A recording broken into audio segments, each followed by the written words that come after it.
Welcome to the Podium Pod, the Pick and Rolls National Basketball Podcast, as we are firmly in Paris 2024. I used to say begin the road, and now the road is here. We are walking the road as we speak. I'm Adam Webster. I'm joined today by Pick and Roll feature writer Tom Hirsch. Tom, welcome back to the Podium Pod.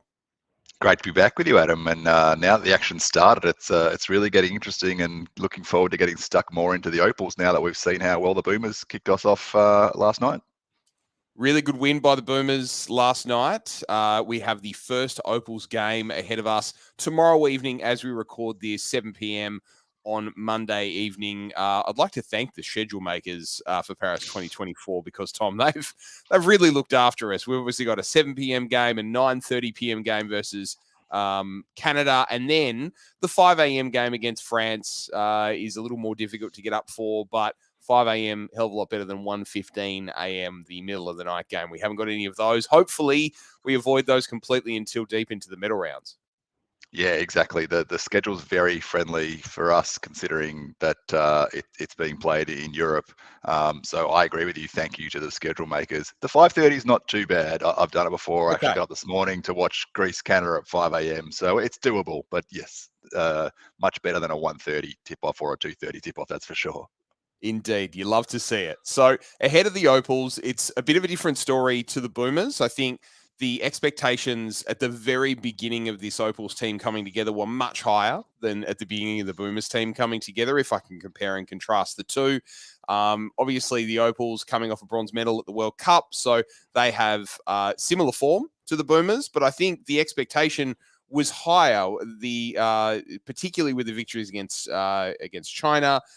Even with the loss to Canada, the narrow loss to Canada, as you and I spoke about last week, there is still an expectation that the Opals will go very deep into this tournament.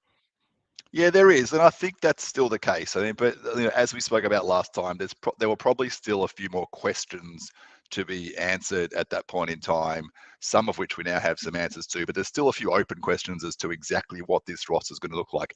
Having said all of that, and we'll come back to a couple of those things in a moment, I still think this roster is one of the most talented Opals rosters that's ever been assembled. And because of that, I still think they can absolutely contend for a medal and can potentially still push to try and get into that gold medal game and see what happens from there. But the roads are a little bit tougher based on one of the injuries that we weren't sure about last time we spoke after that Canada game. The news obviously coming out afterwards that Beck Allen's hamstring injury was I guess worse than first suspected. Scans confirmed that she will not be able to take any part in this tournament whatsoever, and they have used one of those two emergency players that they had taken over with them, fortunately, in Amy Atwell to round out that 12-player roster. And I like that as a replacement. It was obviously either Atwell or Alice Kunek. And if you're talking about what Beck Allen gives you, first and foremost, it's her perimeter shooting offensively. And Amy Atwell will absolutely be able to replicate a lot of that. She is an elite shooter. We know what she can do at WNBL level. She was there in preseason with Beck at the Phoenix Mercury as well this year. Didn't obviously make that final roster. She's put up 50-point games in NBL 1, so she can absolutely get hot in a hurry. And obviously, she's not going to play as big a role as Beck would, but for someone to come in as an X factor off the bench and be able to get hot, make some buckets, and make an impact, that will most likely be her role. Unfortunately, it's what they lose from Beck Allen on the defensive end of the floor that I think may have the bigger impact on this team. And that's where the health of Steph Talbot really comes into play. And we spoke about that last time. We're not quite sure how Steph is going to be able to attack this tournament from the get-go, just because she's coming in a little bit underdone. She hasn't played in the warm-up games. She missed her last couple of games with the LA Sparks in the WNBA season. But if they've been ramping her up in the background, to get ready for the first game tomorrow night against Nigeria, and she can come in and make an impact, even if it's slightly limited in the first game, then I think she can certainly make up for a lot of what they're going to lose from the absence of Beck Allen. We had a lot of speculation in the last episode after the Canada game because we looked at Steph Talbot. We thought to ourselves, will she or won't she? Or, is she fully fit? Is there a bit of concern there? We also saw Beck Allen go down. But at that stage, there was no real news out of the Opals camp. They kept it really close to the vest, which, is great respect to Beck and also great respect for the process of replacing Beck with Amy Atwell. It's so disappointing to see any player go down with injury and miss an Olympics. It happens every single Olympiad. And it is always really bittersweet because someone gets an opportunity that, came out of thin air, and someone misses out. And for Beck Allen, she's had such terrible luck as of late. And this just adds to that. And, she's still capable of making another Olympics. She's still in that sort of age window where she can at least play one more. But this is just a devastating injury and a devastating timing of that injury. It really is, and I feel for Beck, and I know Beck a little bit. We've spoken a number of times, and you don't want any player to go down. But as you said, the road that Beck's had to kind of travel or endure the last couple of years, starting with that horrific injury in the World Cup in 2022, fight her way back. She had the season with the New York Liberty. She was going back to Valencia this past season. That didn't quite work out. She wasn't quite in the right state of mind to finish out that European season and really wanted to focus on getting healthy and right for this Paris campaign and obviously playing for Phoenix in this WNBA season as well. And to have it ripped apart from her right on the eve of the Olympics is the cruelest of blows for Beck.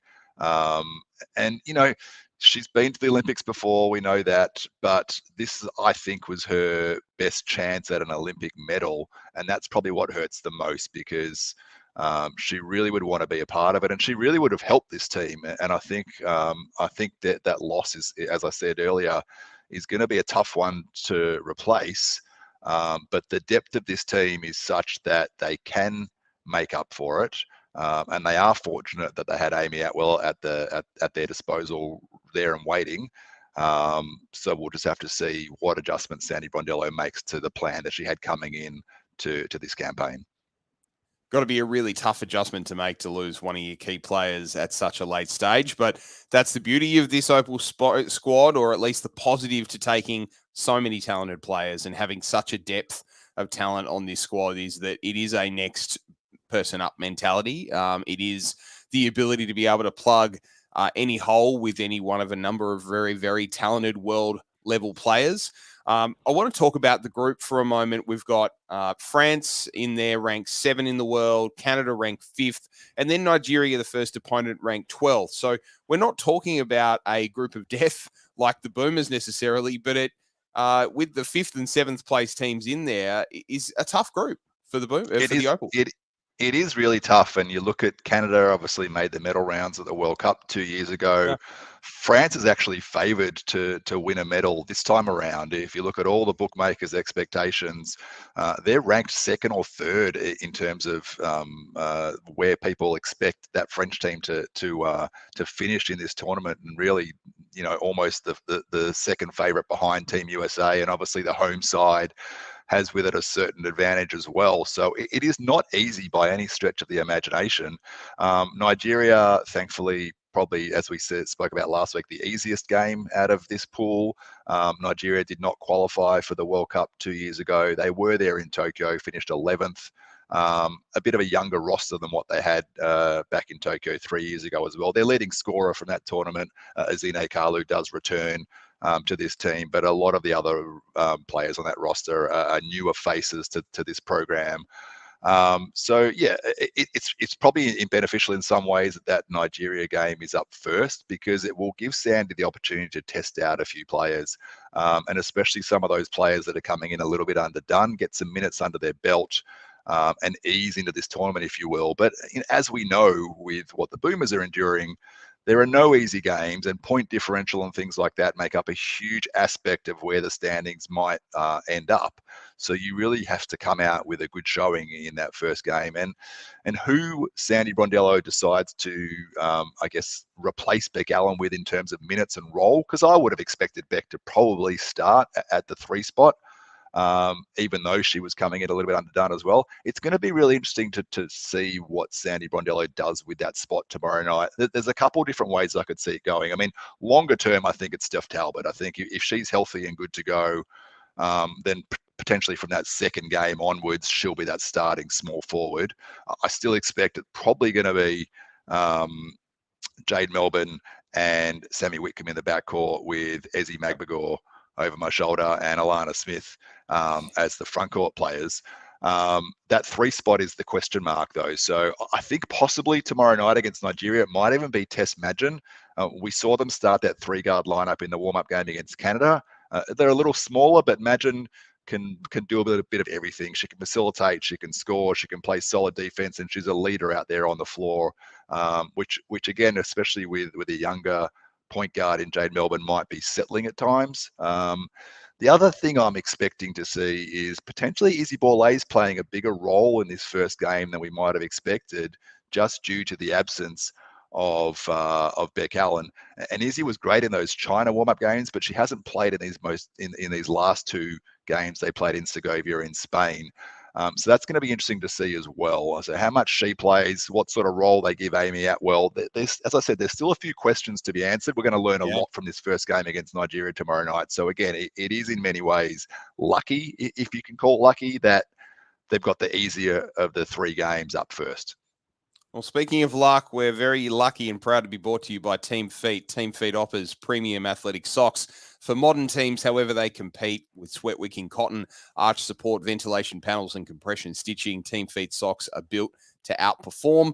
Whether your team is tiny or 1,000 strong, Team Feet unites and excites your players and supporters with their combination of quality and performance.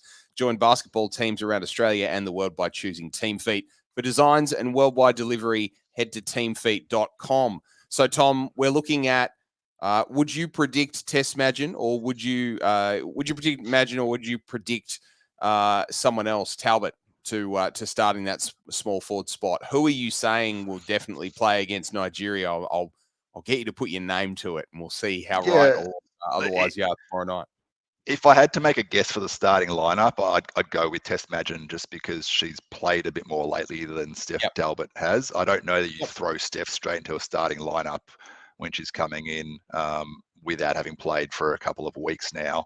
But I do expect her to play, and I do expect her to play quite a significant role, and they're going to rely on her at that 3 spot, and to try and pick up some of the defensive slack that they're going to lose from not having Beck Allen, that's for sure. And obviously, Steph at her best, she's a past Defensive Player of the Year in the WNBL. She made the all tournament 5 at the last World Cup as well, for her work on both ends of the floor. So she'll be a difference maker for sure. But I would guess that Madgen, unless they throw Izzy Borlase, but again, coming in underdone, I think it's probably going to be Madgen at that 3 spot alongside Wickham and Melbourne. It is tough. Yeah.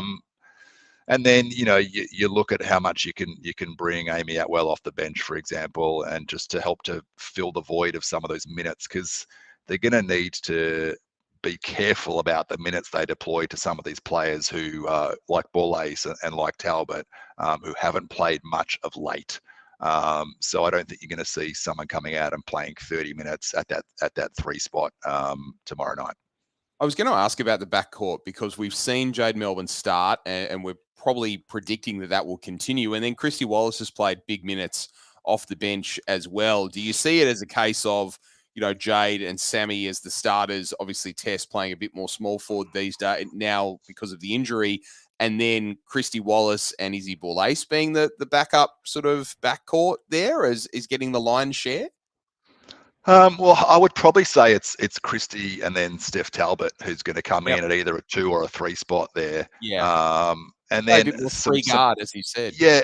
And they could even play Christy Wallace in a 3-guard lineup with Jade and with Sammy at times as well, just because of her defensive prowess. Yep. It's just a size piece and how much they give up on the boards for that. But when you've got Ezzy and Alana on the interior, and Jade Melbourne's a very strong rebounder for a guard as well, hopefully they can make up for that. And then I'd expect some spot minutes for Izzy Borlase and Amy Atwell on those wing positions as well at times. And we'll finish with the front court. We'll talk about that as well. Obviously, they've played a very big front court, and they've sort of prioritized the interior defense more than anything else. Nothing easy inside, which has been kind of exploited at different points with a lot of 3-pointers. I want to talk about a couple of things with the front court. The first one is fouling. The team gave up, I think it was 53 free throws in 2 games in Segovia. Free throw attempts, that is. That can't be something that continues onto the group stage. That's a staggering volume of free throws. And we know that this team plays hard. It's a cultural thing where Australian teams play really hard, tough, gritty defense. And in FIBA, at times, you get a little bit of a tough whistle. We saw it with Boomers last night a little bit in parts. But, I mean, 26 free throws one game, 27 free throws the other game. That's going to lose you a game here or there if you continue to give up free throw line attempts at that clip. Yeah, it is, and it's a concern, but I think it's something they would have addressed in the last couple of days following those 2 warm-up games. I think also part of that plays into just a change in officiating style once they came over to Europe for those 2 warm-up games, and especially for those players like Ezzy and Alana Smith who've come over from the WNBA, where it is a different whistle to what you get at the FIBA level, especially from some of these European officials. So that they'll make the adjustment. They've both played in these FIBA tournaments before. So I think they'll be just fine. And the other thing is that they've got great front court depth. So, even if one of those bigs does get into foul trouble, you've got Kayla George, Lauren Jackson, Mariana Tolo off the bench as well. So they've got plenty of front court depth to cover for that. But absolutely, in terms of just purely giving up that many free throws, that is a concern, and it's not a recipe for success. That's one you can take forward. Well, that was going to be my other question about the front court rotation. Mariana Tolo appears to be sort of the 5th player of this front court rotation. You've obviously got Alana and Ezzy starting. Then you've probably got Kayla coming off the bench along with the GOAT. So Mariana Tolo, veteran of this Opals program, is probably the one that gets on if there is foul trouble. With a couple of those players. Do you think that that's probably about what we'll see across this group stage as well? I would think so. I think Tolo will play though, just not a massive role. Some Short spot minutes here, spurts. there, and yeah, some short spurts. Come in, throw a weight around. She sets great screens. Yep. She rebounds really well, and she can score when she needs to. So she might be kind of that X factor big off the bench, depending on the matchups, depending on foul trouble from her teammates, depending on the situation. But I think you're right in terms of Kayla George and Lauren Jackson being the first 2 bigs off the bench and playing some kind of deeper minutes than Tolo will. And obviously their ability to extend the floor. Tolo can kind of step out to just before the 3, not quite to the 3, but Kayla George and Lauren Jackson obviously can score from anywhere on the floor, and that's something Different that look, isn't it? yeah, exactly. And especially when you've got Alana Smith who can do the same, just to have that continuity and be able to bring the bigs from the opposition team out with you on occasion is really key to how this team wants to play, and opens up space for some of these guards like a young Jade Melbourne and Steph Talbot and those sorts of players, even Izzy Bolace when she gets in to attack the basket and get into the paint. And just gives them a rebounding advantage on the inside, having 2 genuine bigs out there at the same time. I think, this team has so many strengths. We've seen the Boomers go with a really playmaking heavy roster. I mean, the Opals have got a lot of shot making, a lot of shooting, and a lot of rebounding in there as well, a lot of interior defense. And that's kind of their identity heading into this group stage. Tom, are you predicting 3 from 3? They're certainly capable. I'm not 100% sold. I think they'll beat Nigeria comfortably. I think they'll beat Canada. I think they probably should have won that game last week. They certainly had their opportunities. Yep. And I'm not sure, as we spoke about last week, they showed everything. I don't know about France. I think France is going to be a really, really challenging game. They're at home. Notwithstanding the fact they're at home, they're just a really talented team. And not a team that the Opals have seen much of late. So that one's going to be tight, but they certainly have the ability to beat them. But if they were going to drop any of the 3 games, it might be that one against France. Well, we will be watching and covering that all Olympics long at the Podium Pod. We'll be bringing you post-game live streams on YouTube, which will be transferred, of course, to our podcast feed, which you can find at our Substack site. You can find it at Apple Podcasts and also Spotify as well. So if you are on YouTube, please like, subscribe, and click the notification bell for every live stream we have coming out. Then if you're a Apple Spotify listener, then please subscribe to the Podium Pod as well as Unwrap the Pick and Roll podcast on the Pick and Roll as well, where working incredibly hard for you the next couple of weeks. Tom, you'll be there across this Opals potentially medal winning Paris run. Looking forward to having your company throughout. Thanks, Adam. Always fun to chat.